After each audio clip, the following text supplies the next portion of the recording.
This week, we're talking about being willing to be devastated. The Satisfied AF podcast is the place to learn how to create a life and career that's wildly delicious. Want a steamier sex life? We've got you. Want a more satisfying career? We'll cover that too.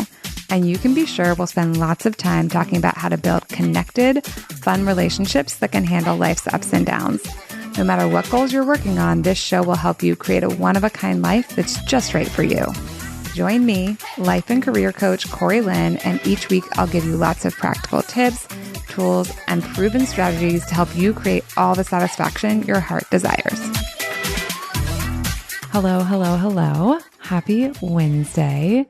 This week's podcast episode is inspired by something that happened a little bit ago on social media, which is that I was on Instagram scrolling through memes like I like to do, putting a bunch of them in my stories as I also like to do. And I saw one and it's a picture of a tweet. And the tweet says, the worst they can do is say no, in quotation marks. And then it says, okay, but that like devastates me when it happens. And this tweet's by Jenny Hogan and it was reposted by @brattybat_, which is a meme account I follow on Instagram. And I put it in my stories and I said, I get it, but what if it's worth being devastated sometimes? And then below that, I put, also sometimes they say yes rather than no. So you're not just getting devastation, you're also getting wonder and delight. And I thought this was so impactful that it deserved an entire podcast episode. And so often our unwillingness to be devastated keeps us trapped in lives that don't feel good to us. It keeps us trapped, unsatisfied. It keeps us from feeling like our life has meaning and purpose because it's keeping us in these things that are like safe. It's governing our choices in a way that isn't setting us up for a delicious, meaningful, interesting, exciting life.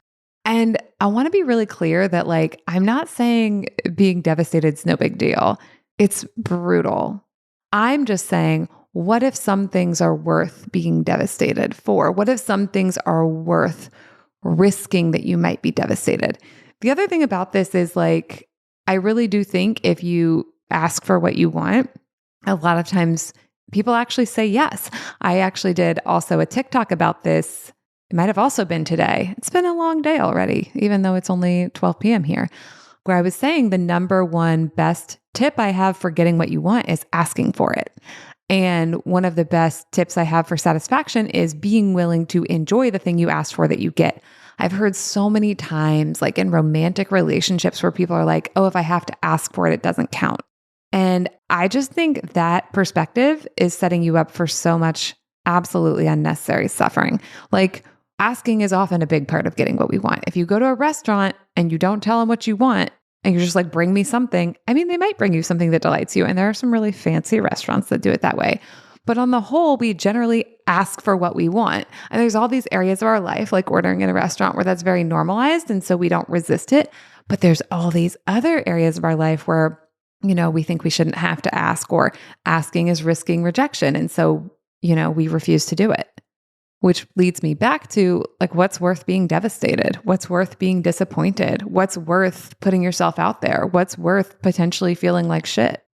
And the other side of that is if you're going to put yourself out there and risk being rejected and risk being devastated, you're probably going to need to set some things up and put some things in place to convince yourself to be willing to do that. So like, how do you create safety for yourself that makes it okay? Again, not like super fun or enjoyable, but just okay, tolerable to be willing to risk devastation. This is why I think so much of the work I do with my clients, whether they come to me because they want to, you know, feel less stressed at work or feel more confident or set boundaries or have a better relationship or find their first long-term relationship ever, or any of the variety of things I coach people on, a lot of it comes down to having a good relationship with yourself. Because when you have a good relationship with yourself, when you have a caring relationship with yourself, when you have a loving, supportive relationship with yourself, then you can risk being devastated. You can risk trying. You can risk asking. You can risk putting yourself out there. You can risk setting boundaries, because if you set a boundary and the other person is like, nope, and they leave your life, you have you. You have you, and you have the way you're going to take care of yourself in the absence of the thing you wanted. And I think this is the most magical thing you possibly could have, is a relationship with yourself that is so good and so loving and so powerful that you can go after what you want, even if it means being rejected 100 times, 1,000 times, 10,000 times, 1,000,000 times. And that won't destroy you because you have you. You have this incredible relationship with yourself that allows you to tolerate and even pursue these things that may lead to being disappointed, being devastated. So I guess the podcast isn't just about being willing to be devastated. It's also about like, how do you set yourself up that you can be devastated without being destroyed? Because these are different things. And just because something is devastating doesn't mean it will destroy you, even if you think it will ahead of time. And when you can set yourself up to be able to tolerate disappointment and to be able to tolerate devastation, then you can actually pursue the life you want. You can pursue the people you're attracted to. You can pursue the jobs you're interested in, even if you're not 100% sure the person will say yes to the date, or you're not 100% sure that they're going to give you the job. Here's an example from my own life. I've been in a long-term committed relationship with my partner for, I think, like 6.5 years now. And it's incredible. It's amazing. I talk all the time on the podcast, on Instagram and TikTok, in person, about how truly delightful and wonderful and satisfying my relationship is.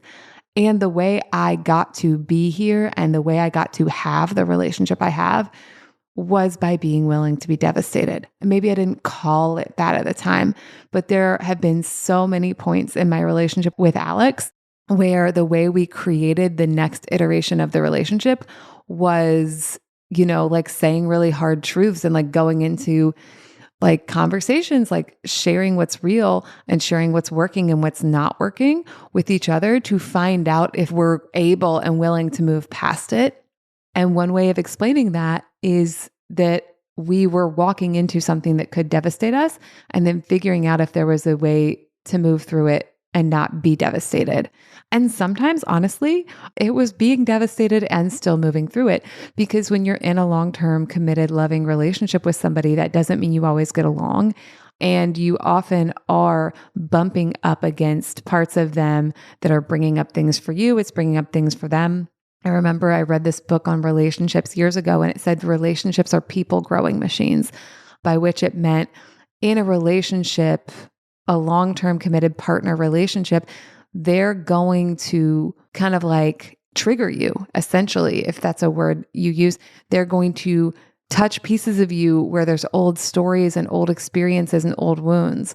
Something I say all the time is like, my brain always likes to interpret things in whatever way will hurt my own feelings the most. And never in my life has that been more evident than it has been in my relationship with Alex.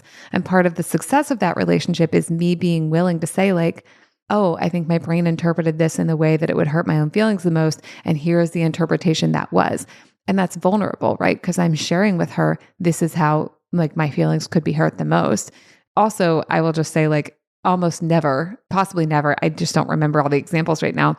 Alex is never meaning it generally in the way my brain's like, here's how it would hurt my feelings the most. But also like we have limits with each other, right? And there are some things that one wants and the other one's not going to give. And then like when you're in a relationship that's really long, you figure out how you sort through that. And so that's what I mean when I say sometimes, even though the relationship didn't end, we've had hard conversations where I did feel devastated. And I'm not going to speak for Alex, but I would guess probably sometimes she has felt devastated too. And just so you know, like I'll check in with her and make sure she's comfortable with me telling all of you this before this podcast airs. But yeah, like there's also, I think it's in one of Glennon Doyle's books, I think it's Untamed. She talks about like, in order to get to the next version of your relationship, in order to get to the next version of who you are, that involves annihilating the version you have now, annihilating the version of you are now. And I think that's also what I'm talking about when I'm saying being willing to be devastated.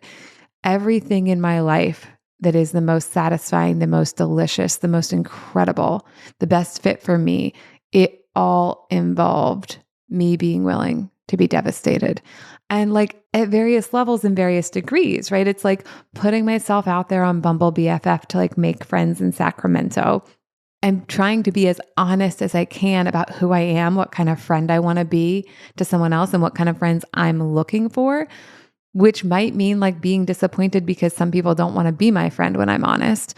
And then like you meet a person on there and you start text messaging them. And then it's like all these additional opportunities to like be honest and see like, am I going to be rejected? Am I going to be, devastated essentially? And when you are able to put yourself in like out there in that way of like being willing to be devastated in big and small ways, but like mindfully in an aligned way, intentionally, and like I would say also incrementally, right? I actually am just figuring out this now talking out loud, but I think one of the keys to being willing to be devastated is also just like everything else I teach, like let's take it in baby steps. If you've been not being willing to ask and make requests and stuff, like maybe don't make the hugest request or most vulnerable one you can think of. Like maybe start smaller. Start with like, ooh, this would be like a micro devastation. Start with that as a way to move up and build the tolerance and the capacity for this skill and to figure out where your edge is and work with it. But yeah, all of which is to say, I think the idea of being devastated, the idea of being disappointed, the idea of being potentially destroyed by a negative outcome, we're keeping our lives contained in ways that do not match our true desires. And let's also just say sometimes when we go after our desires, even, our true desires, we might get something that we end up not wanting. And that's a kind of being devastated too. So I think it's important for us to touch on that. Like sometimes you go after what you want and you get it. And then you're like, I don't fucking like this. It's happened to me and it's disappointing and it sucks and I don't like it either. But also being willing to be devastated both by like maybe someone says no, or like being willing to be devastated by maybe I get what I want and then I do not fucking like it. And then I have to deal with the disappointment of how much time, effort, and energy I put in to get that thing and then not like it. I think when we're willing to be both of those kinds of devastated, then first of all, we can actually like go after whatever it is we want. And if we get what we want and find out we don't like it, like that's actually not bad information to have, right? It's like you can spend your whole life pining for something, or you can go after it, get it, find out it's not what you wanted, and then you can figure out like what else you want to pursue or like what would make more sense for you.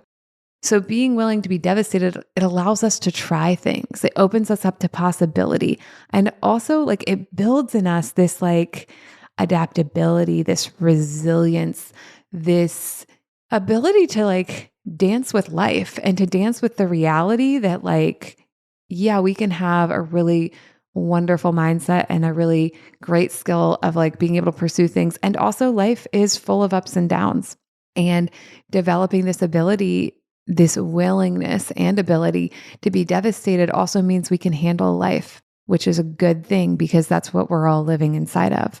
We're all living inside of a life where sometimes things go great and it's beautiful and fun. And like the real truth is, even if you don't put yourself out there and ask for what you want or pursue your desires, you may still be devastated anyways. I'm really sorry about it. Things may come up that are deeply devastating to you. And so developing the ability to navigate that, the willingness to go through it in order to do the things that align to your values and choices, and the ability to navigate it if life fucking throws it at you, because it might. It's a beautiful thing.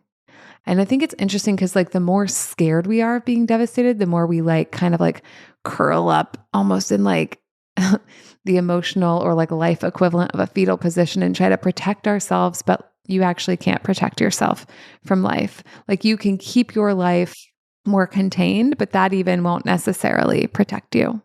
Now, as always, like, maybe don't pursue all kinds of devastation. Like maybe pick the ones that are aligned to like your desires, pick the ones that matter to you when it's interesting enough or could be potentially satisfying enough, when it's magnetizing enough to you that you're willing to do it. But the other way you could do it is like that person, I forget who did this, but there was someone who did like 100 days of rejection where they just asked for things and got rejected over and over to see what would happen. So you could also go about it that way where you're like, I'm just going to pursue it to like build the tolerance.